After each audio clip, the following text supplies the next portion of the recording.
Gituuhang Shabu Laboratory sa Barangay Zapatera, gironda sa kapulisan karon lang jung hapon.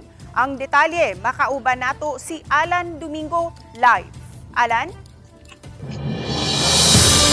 Yes, tinuunan sa kagituhan ng Shabu Laboratory ang nagkaroon sa pwersa sa kapulisan para sa Philippine Drug Enforcement Agency, Philippine National Police o PDEG.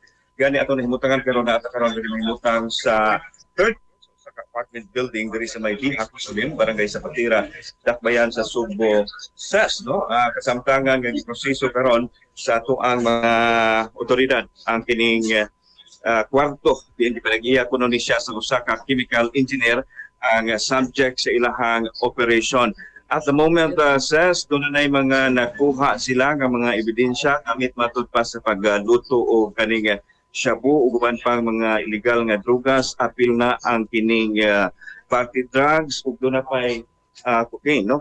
As of now, gikuha pa nato ang kompletong detalye niini kay naamang karon diri ang presensya sa direktor sa Philippine Drug Enforcement Agency o uban usab ang direktor sa Police Regional Office 7, si Police Brigadier General Rico Maranan, of course ang hepe pod sa kapulisan sa Dakbayan Subo, si Police Colonel Enrico Figueroa. So karon di pa nato ma-penetrate kaning room nga gironda sa ato ang PDEA o sa PNP. Unya kanina yung pagpagronda SES doon na ni search warrant nga gi-issue sa korte. Ato ang siren nga kining subject sa operation na sakpan na diay ni atong weekend unya ni resulta sa dako pa nga pagdiskubre sa illegal nga kalkukan nga iyahang gibugna SES. So far, wa patay statement gikan po